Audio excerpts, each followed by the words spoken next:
Can our departed loved ones see us? Have you ever found yourself sitting quietly in a room and suddenly thought, "Are you there? Can you see me?" Have you ever whispered into the air, hoping someone who has left this world might still be near? If so, you are not alone, and this message is for you. Before we begin, if you've ever loved someone deeply and lost them, if their absence still echoes in your daily life, please take a moment to like this message, subscribe to this channel, and share this video with someone who carries the same quiet ache in their heart. Now let's begin. Can our departed loved ones see us? It's a question wrapped in longing, in grief, in hope. A question that doesn't just come from the mind, it comes from the soul. Because when someone we love dies, something inside us breaks, but something else awakens. An awareness that love doesn't end just because life does. When you lose a mother, a father, a spouse, a child, a friend, you start to notice moments that feel like they're still with you. A soft breeze when you think of them, a favorite song that plays when you're not expecting it, a scent that floats in the air for no reason, but somehow reminds you of them. Coincidence? Maybe. But sometimes it feels like more. Let me tell you about a woman named Carol. Carol was married to David for 38 years. Every morning he brought her coffee, not just any coffee, half and half, 2 sugars, and in her favorite blue mug. It was their thing, a quiet routine, a small love letter repeated daily. When David passed away suddenly from a heart condition, Carol couldn't touch that blue mug for months. It sat there, dusty, empty, like her heart. Then, one morning, after months of grieving, she got up and made coffee.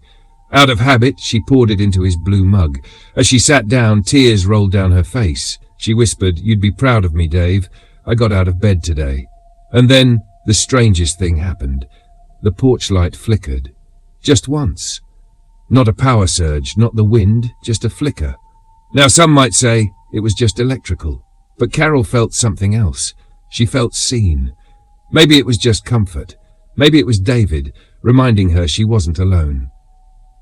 We don't know exactly how the veil between this world and the next works, but sometimes we feel it thin.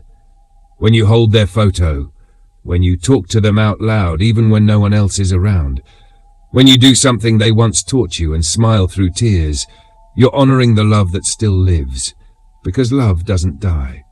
Have you ever had a dream so vivid, so warm, where they were there, really there, and it didn't feel like a memory? It felt like a visit. One man shared his story. His name was James. He lost his younger brother in a car crash. They had plans to go fishing, to build a porch swing together, to grow old telling the same old jokes. Weeks after the funeral, James had a dream. He and his brother were sitting by the lake, fishing poles in the water. No words, just silence, peace, presence. When James woke up, he said it was the first time he felt rested in weeks. He said, "It didn't feel like I dreamed of him. It felt like I met him, just for a moment." These experiences, these moments of connection, are deeply personal, and they matter, because they speak of a truth that's bigger than our senses, a truth that says we are not as far from our loved ones as we think. When a candle is blown out, we say the light is gone, but the fire, the warmth, the glow, still lingers in the room. That's what it's like when someone you love passes on. You can't see the flame anymore, but you can feel the warmth. Their presence becomes something softer, not in sight, but in soul. I want to say this gently to someone who may be aching right now. Just because you can't see them doesn't mean they can't see you. Maybe not with eyes like ours, but with the heart, with the spirit, with love. Think of the way a mother watches over her child, even when she's not in the room, or the way a father's words echo in your mind long after he's gone, or the way your grandmother's hands, the ones that held yours, still show up in your dreams. These are not just memories, they are imprints, echoes of the eternal. There's a quote I once heard, "Those we love never truly leave us. There are things that death cannot touch." And I believe that. Maybe your loved one can't talk to you in the way they used to. Maybe they can't pick up the phone or hold your hand. But maybe, just maybe, they're still cheering for you, still watching your milestones, still proud of how you keep going, even when it's hard. A woman named Evelyn told me this once. Her son passed away from cancer at just 23. She was shattered, couldn't eat, couldn't sleep, couldn't pray. One day she sat on a bench outside the hospice centre where he passed. She said, "I just sat there and said, I don't know how to go on."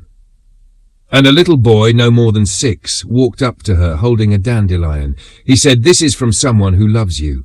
Then he ran back to his mother and disappeared into the crowd. Evelyn cried because that little boy didn't know her.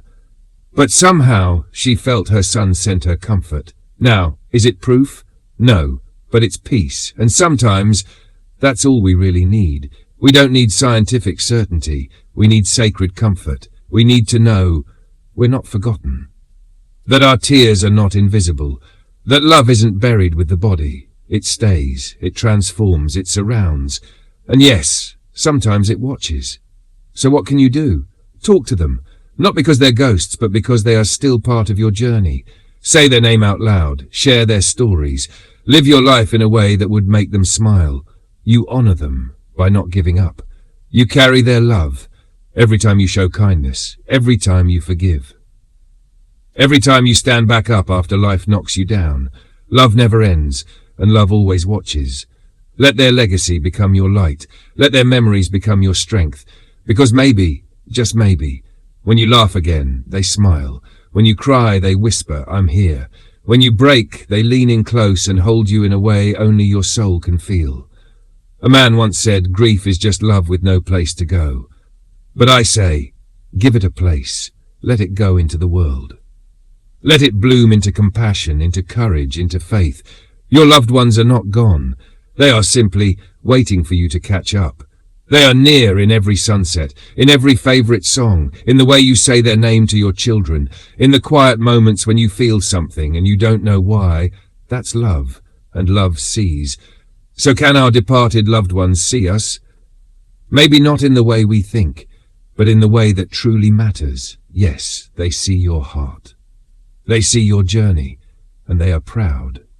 Now, as we close, if this message gave your heart even a little peace, please like this video, subscribe to this channel for more hope-filled encouragement, and share it with someone who still whispers, "Are you there?"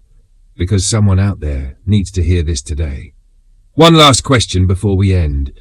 When you feel that soft presence near your heart, the one that gives you peace in your pain, could it be that they're already closer than you think? Hold on to that. You are not alone. Not now, not ever, and neither are they.